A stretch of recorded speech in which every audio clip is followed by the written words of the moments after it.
Well, our team is really excited about having the opportunity to play in the Allstate Sugar Bowl against a really, really good opponent in Kansas State.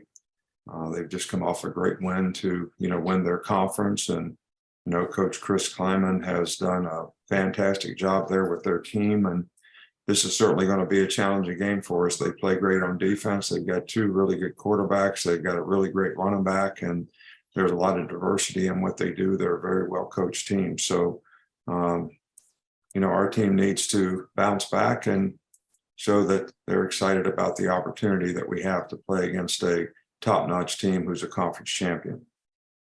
Thank you very much, Coach. For the media, please indicate your desire to ask a question by raising your hand virtually. Once you're called on, you'll be invited to unmute your line and ask your question. And as a courtesy to Coach, if you could please provide your name and your media affiliation, if I have not already done that when I introduce you. Our first question will come from the line of Mike Rodak from AL.com. Just in terms of what you discussed earlier today about potential opt-outs, and you can't speculate on that, between those and some of the players that have gone into the transfer portal, just where do you see the depth of your roster and some of the numbers of your roster going into this game? Well, I think, we're going to coach the players that are there. We're going to try to coach them to do the best possible job that they can. We certainly have a great amount of appreciation and respect for the guys who are going to finish the season with the team, and we're going to do the best job that we can to help those guys, put those guys in a position where they have a chance to be successful. There'll be some opportunity for some new guys, no question, but we're looking forward to the challenge. Next, we'll go to Kellis Robinette from the Wichita Eagle. Yeah, Coach, you're maybe still learning about Kansas State this early on, but what are your first impressions of the Wildcats?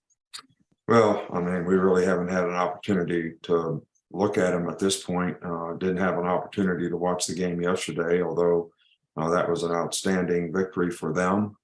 And we have recruits in this weekend, so we're working on recruiting. So we didn't get a chance to see the game. We haven't a chance to view the film, but we have a tremendous amount of respect for their accomplishments, their players, their coach, and what they've been able to do this season.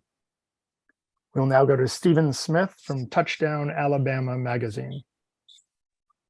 Coach, I know that this team had an idea for the playoff and wanted to get in there, but the Sugar Bowl, how satisfying is it that you get the New Year's Six, you get the Sugar Bowl, and you're playing against a really good team?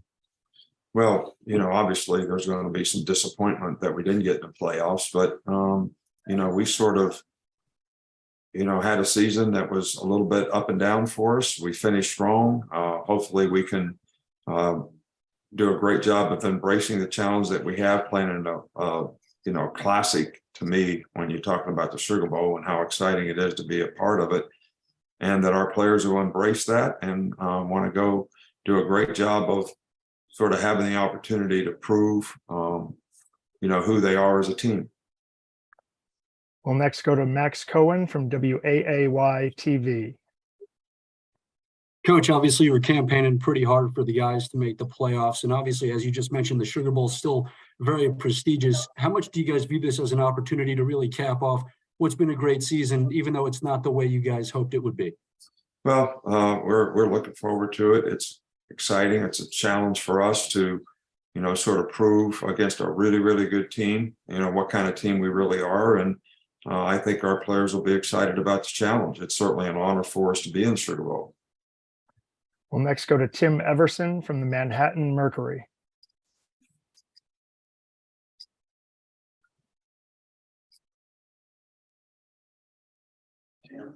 Go ahead, Tim. If you can unmute.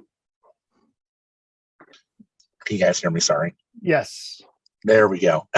Nick, I know you hadn't had really an opportunity to catch up on this year's K-State team. This is the first time that these programs are going to be playing each other in the history of the sport. What's your impression of Kansas State as a whole from what you know? We've always had a tremendous amount of respect for Kansas State. They play with a lot of toughness. They're very well coached. They're a very disciplined team. They're ball hawkers. They attack the ball. I had a lot of respect for Coach Snyder when he was there and the great job that he did for many, many years. And, Chris has certainly picked up and, built, what has turned out to be an outstanding team for this year. We'll next go to Michael Casagrande from AL.com. Yeah, Nick, with bowl games, how much do you see it as an opportunity to build for the next season with players who maybe haven't seen as much playing time this season? I think there's going to be opportunities created for the bowl game, and it's a good opportunity for players to look forward, not look backward, in terms of what they have a chance to accomplish, what they have a chance to do, and how we can use this time to help their development. We'll now go to Nick Kelly from Tuscaloosa News. Yeah, if players come to you seeking your advice for what they should do, whether to play or not play, what would be your advice to them? I think that's a decision that every player has to make. I don't think it's up to me. I think that just about every player on our team can create value for himself by how he plays. I know when you play against good opponents that you get evaluated really strongly based on how you play against really good opponents, and we're going to be playing against a really good opponent. So this is really an opportunity for everybody on our team to create value for themselves and answer any questions that anybody might have about them. We'll now go to Ted Lewis from the New Orleans Advocate. Ted, please. You answered that pretty much, but players opting out for bowl games has not been a problem for you in the past. And again, like you said, you're leaving it up to them this time. How is this different an approach for you that maybe you've had in the past that you don't have the playoffs at stake? What do you hope to get out for your team to get out of it? Well, we've had one situation like this, and I think we had two players that didn't play in that game. I think the culture and dynamic of college football right now is a lot different than it's ever been before. So I think this is much more challenging to get players to understand how they can create value by playing in a bowl game. And we said long ago that the bigger the playoffs get, the less significant the bowl games might be. And I think that's happened to some degree, but this is still a tremendous opportunity to play against a really, really good team. And got a lot to prove, as a team in terms of who we are and, what's the legacy of this team, how they're going to be remembered. So it's each guy's choice as to what they do. And they have a lot of choices now. Players have a lot of choices. So hopefully they'll make, choices that will create value for themselves and their team and their teammates. And that's pretty much what we're going to encourage them to do. We have time for two more questions. And once again, please use the raise your hand function on the computer to indicate your desire to ask a question. We'll go to T. Kaufman at this time. Mr. or Ms. Kaufman, please identify yourself and your media outlet before asking the question. Hi, Coach. This is Taylor Kaufman at CBS 42 in Birmingham. Not sure if you are willing or able, or if but any word on if Bryce Young or Will Anderson are going to play in this game? We have a 5 o'clock sort of little awards, ceremony.